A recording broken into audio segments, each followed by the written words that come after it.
All right, let's just jump right in. We're not here to talk about just getting through class 10. No, we're talking about absolutely crushing it. And we've got one big magic number in our sights, 95%. So, this is it, right? For a lot of you, this is the most important year of your school life so far. It really sets the stage for everything that comes next. So the big question is, are you actually ready to make it count? Yeah, look at that number, 95%. It feels like a mountain, doesn't it? Kind of looks impossible from the bottom. But I'm here to tell you, it's not some crazy dream. With the right strategy, it is a target you can absolutely 100% hit. But here's the interesting part, the secret sauce, if you will.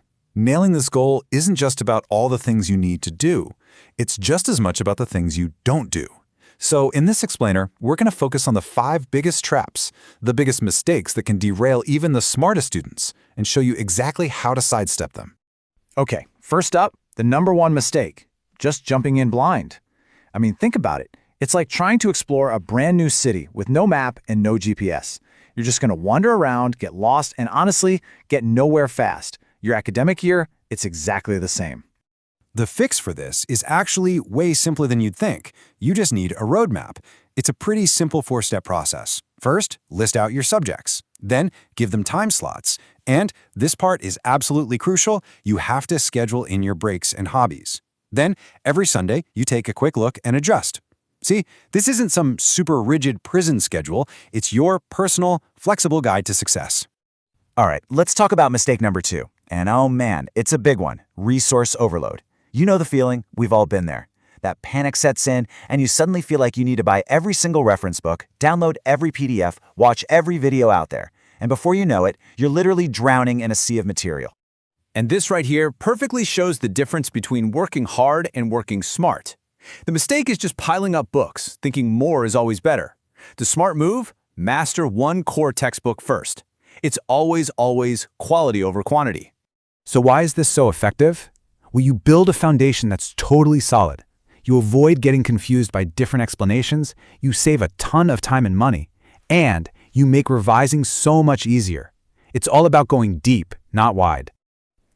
Mistake number 3. We all know this one, don't we? The most famous, dream-crushing phrase in history, "I'll do it tomorrow." This is the procrastination trap. You know the cycle. You delay, you feel guilty, you panic, and repeat. It is exhausting, and it just doesn't work. Here's the most important thing to get. Stop waiting for motivation to magically show up at your door. It won't. The real solution is to build a consistent routine. So instead of those horrible last-minute cram sessions, you have daily, focused study blocks. You don't even think about it. You just do it.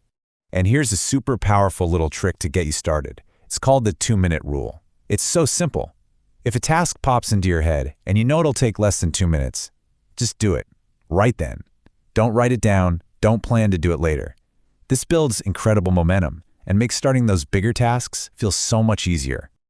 Okay, let's talk about one of the most frustrating things ever for a student. Mistake number 4, I call it the leaky bucket problem. You spend hours, you learn a new chapter, you get it, it makes perfect sense, and then, a week later, poof, it's gone. It just feels like all your hard work is just leaking right out of your brain. The solution isn't to study harder, it's to revise smarter. And the best way to do that is with something called spaced revision. Look how manageable this is. A quick 5-minute review the next day, 10 minutes a week later, 15 minutes a month later. It's these tiny, consistent efforts that make all the difference. And here is the actual magic of this process.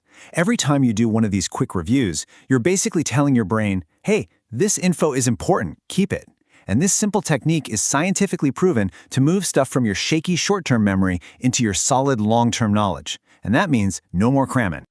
And that brings us to our 5th and final mistake. And please really listen to this one. It's believing the all study, no play myth. This is the fastest way to burn out, period. Your brain is not a computer. You can't run it 24/7 and expect it to work. You're a human, not a machine. So instead of those marathon study sessions that just leave you drained, try something like the Pomodoro technique. You focus for 25 minutes, then you take a 5-minute break. Simple. And please do not sacrifice sleep to study more. Those 7 to 8 hours are when your brain actually locks in everything you've learned. It's non-negotiable.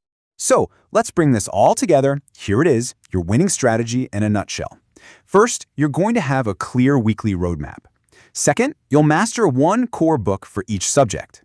Third, you're going to build routines instead of waiting for motivation. Fourth, you'll revise smartly.